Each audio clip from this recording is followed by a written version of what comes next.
একজন অনাত্মীয় মানুষ যে কিনা কয়েকদিনই দাদাকে চিনেছে, সে দিনের পর দিন দাদার জন্য লড়ে যাচ্ছে, দাদার জন্য ফাইট করে যাচ্ছে।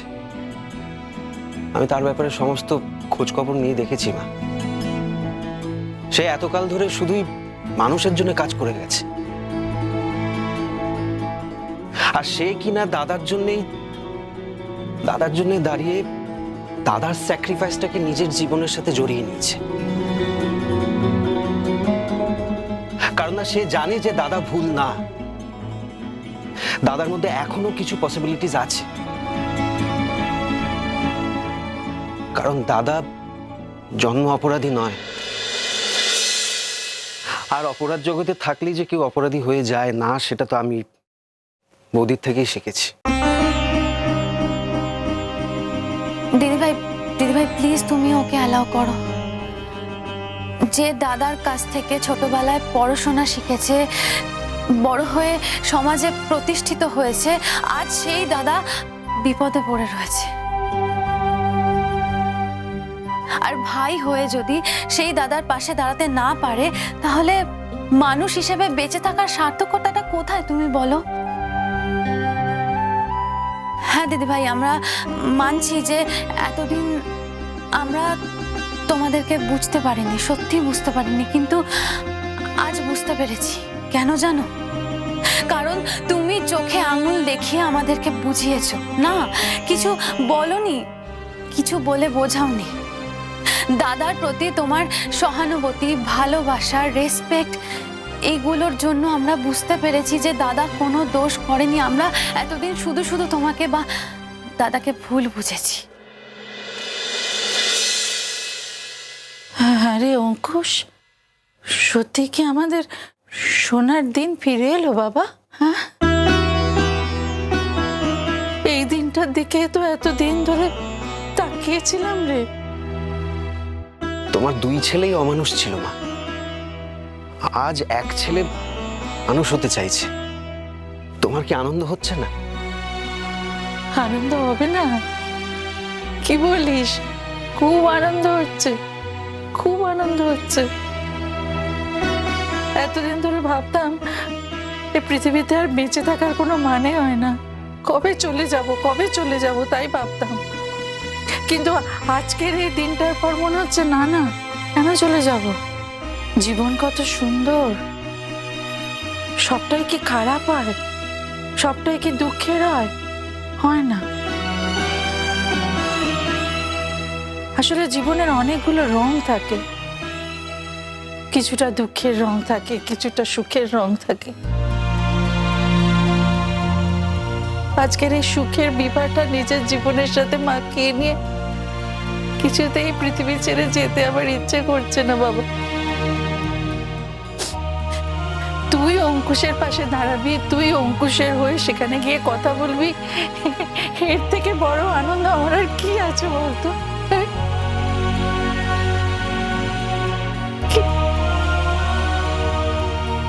মা মা এভাবে কান্নাকাটির কি হয়েছে বলো তো? আর এসব কি কথা? আরো কদিন বেঁচে থাকলে ভালো হতো, এসব কি কথা? হ্যাঁ মা, জীবনে কতটুকুই বা সুখের মুখ দেখেছো? হ্যাঁ, কষ্ট করেই তো কেটে গেল। বড় ছেলেকে কাছে না পাওয়ার কষ্ট, তার খোঁজ খবর না পাওয়ার কষ্ট দেখি একদম চোখের জল ফেলবে না। আজ এতগুলো বছর পর সেই ছেলেকে কাছে পেয়েছো, তার সংসার দেখতে পাচ্ছ। এখন কি চলে যাওয়ার সময় মা? এখন তো সবটা শক্ত করে আঁকড়ে ধরার সময়। এভাবে বললে চলবে? না না, আর চোখের জল ফেলবে না। আর এই দেখো, এই যে আমি কাল একটু অসুস্থ হয়ে পড়েছিলাম, আজকের পর থেকে আর অসুস্থ হব না। ভালো আছি, দিব্যি আছি। কতটা যে ভালো আছি আমি তোমাকে বলে বোঝাতে পারবো না। তুমি যে কথাগুলো বলছো এটা তো মনের জোরের কথা। শরীর কি মনের কথা শোনে? শরীরের ক্ষয় তো শরীরের মতো হতেই থাকে। কেন, বাড়িতে তো ডাক্তার আছে, আর সে তো তোমার গেস্ট। তাকে ভালো করে দেখাও। না না, কাল রাতেও আমাকে দেখেছে, প্রেশারটা একটু লো আছে, ঠিক মতো খাওয়া দাওয়া করতে হবে, আর টেনশন করতে না করেছে। কিন্তু এখন যা পরিস্থিতি, টেনশন আমার পিছু ছাড়ছে না। যতদিন না এই কেসটার কিছু হচ্ছে, ঠিক মতো বিশ্রাম নিতে পারবো না। কোর্টে যাওয়া আসা, পড়াশোনা, রাত জেগে এসব কিছু চলতেই থাকবে। আচ্ছা ঠিক আছে, আর তো 2-1 দিন, তারপর তো কোর্টে যেতে হচ্ছে না। তখন কিন্তু এই বিশ্রাম নেওয়ার ব্যাপারে আর কোনো রকম কোনো অজুহাত আমি শুনবো না। এ কি বলতে চাইছো? হ্যাঁ, আমি কি সবসময় অজুহাত দিই নাকি? হ্যাঁ, আচ্ছা বাবা ঠিক আছে, আর বলবো না, শুধু তুমি একটু ভালো থাকো। তুমি ভালো থাকলে এই পুরো সংসারটা ভালো থাকবে। তুমি দেখতে পাচ্ছ তো, বুঝতে পারছো তো, যে ভাই যার সঙ্গে আমার কোনোদিন কোনো রকম বন্ধন হওয়ার সম্ভব ছিল না, তার সঙ্গে আমার আজকে নতুন করে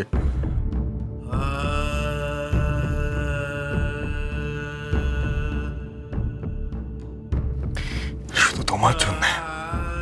তুমি তুমি তুমি দেখে নিও বুদ্ধি, যে আমার আর এক ভাই, ওটাই বুঝতে পারবে, ও আমাদের আমাদের সাথে,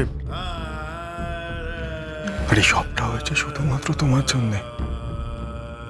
আসলে তোমার গুণে সবাই এত মোহিত হয়ে যায়, আর কেনই বা হবে না? এমনি এমনি কি আমি তোমাকে নিয়ে এত অহংকার করি? ঠিকই তো। শোনো, তুমি হলে আমার লক্ষ্মী বড় বৌমা। তোমাকে দেখে আমার বাকি বৌমারাও সব লক্ষ্মী হয়ে উঠবে, জানো। তবে মা গো, তুমি সাবধানে থেকো, তুমি ভালোভাবে থেকো। তুমি ভালো থাকলেই আমরা সবাই ভালো থাকবো, এটা তো বোঝো। আমি ভালো আছি মা, খুব ভালো আছি। বলছি ভাই, তুমি কি তাহলে যাচ্ছ? হ্যাঁ নিশ্চয়ই যাবে তো। আরে বাবা, যাবে বলেই তো আমরা বলতে এলাম। তাহলে তাড়াতাড়ি তৈরি হয়ে নাও। হ্যাঁ, আমি তো একদম রেডি, আমার জন্য লেট হবে না। আচ্ছা মা, বৌদিকে ভালো করে খেতে দিয়েছো তো? খেয়েছে তো বৌদি? এখন আর সে ব্যাপারে চিন্তা নেই। এতদিন আমাকে বুঝিয়ে বাজিয়ে না খেয়েই বেরিয়ে যেত, এখন তো অঙ্কুশ দায়িত্ব নিয়েছে, নিজে বসিয়ে খাওয়াচ্ছে, এখন না খেয়ে যাবে কোথায়? আর বলো না, আমার মাথাটা একেবারে খারাপ হয়ে যাচ্ছে। একেবারে ছোট্ট বাচ্চাদের মতো আমাকে ট্রিট করছে ও। জানো তো দিদিভাই, মেয়েরা তপস্যা করে একজন ভালো স্বামী পাওয়ার জন্য। আমার কি মনে হয় বলো তো, বড়দা ভাই তপস্যা করেছে, তাই জন্য তোমার মতন একজন স্ত্রী পেয়েছে। না গো, এটা আমি নিজেও মনে মনে ভাবি বললে ভুল হবে, আমি মানি। সত্যি এটা বোধহয় আমার বহু জন্মের তপস্যার ফল। আমি এমন একটা মেয়েকে আমার জীবন সঙ্গী হিসেবে পেয়েছি, আমি যে কতটা সৌভাগ্যবান নিজেকে বোধ করি। ওকে তো আমায় অনেক যত্নে, অনেক ভালোভাবে রাখতে হবে। ভগবান করুক যেন আমার আগেও চলে না যায়, আমি যেন আগে যাই। অঙ্কুশ, আমার কিন্তু এসব একদম ভালো লাগে না, তুমি ভালো করেই জানো। এসব কি কথা? হ্যাঁ, আরে তোরা আমার সামনে দাঁড়িয়ে এসব কথা বলছিস? একটা বয়স্ক মানুষ, সে দাঁড়িয়ে আছে তোদের সামনে, আর তোরা তার সামনে মৃত্যুর কথা বলছিস। বুঝতে পারছিস না যে এতে তার কতটা অপরাধ বোধ হয়, যে সে এতগুলো দিন ধরে বেঁচে আছে বলে? মা এসব কি হচ্ছে? হ্যাঁ, সবাই মিলে কি শুরু করেছো তোমরা? মানে এই কথাগুলো বলার কি মানে আছে মা? তুমি কেন বলছো এই কথাগুলো? কোনো মানে হয় না তো। তোমাকে কতবার বলেছি না মা, এসব কথা একদম মুখে আনবে না। এখন তো আমাদের আনন্দ করার দিন গো মা। আমরা আনন্দ করব, সবাই মিলে একসাথে থাকবো, শুধু ভালো থাকার কথা বলবো। সত্যি বদ্দা ভাই, বিশ্বাস করো, আমি ঠাকুরের কাছে প্রার্থনা করি যেন তোমার ওপর থেকেই কেসটা সরে যায়। সরে তো যাবেই, সরে যেতে বাধ্য, কারণ ও কোনো অপরাধ করেনি। সব বিচার তো সত্যের ওপর নির্ভর করে হয় না গো, কত নির্দোষ মানুষও তো সাজা পায়, সেটাই চিন্তার। তাহলে আর এত কষ্ট করে দাদা আমাকে লয়ার বানিয়ে কি লাভ হলো? যে কিনা এরকম সময় দাদার পাশে শক্ত হয়ে দাঁড়াতেই না পারলো, দাদা যে সত্যি সেটা প্রুফই না করতে পারলো, তাহলে তো এই পড়াশোনার কোনো মানেই হয় না, সব বৃথা মা। তাছাড়া কোর্টে তো বৌদি থাকবেই, বৌদির অনেস্টি, বৌদির ইন্টেগ্রিটি, বৌদি যে সোজা হয়ে দাঁড়িয়ে কথা বলতে পারে, বৌদি যে অন্যায়ের বিরুদ্ধে লড়তে পারে, এই সমস্ত কিছু তো আমার কাজে লাগবে মা। তাই তুমি চিন্তা করো না, দাদাকে আমরা এই কেস থেকে বের করে আনবো। আর শুধু তাই নয়, এরপরে আর যাতে ও কোনো রকমের কোনো কেসে না ফাঁসে সেটাও এনশিওর করব। আমি আর সময় নষ্ট করবো না, আমি কটা দরকারি জিনিস নিয়ে আসি মা।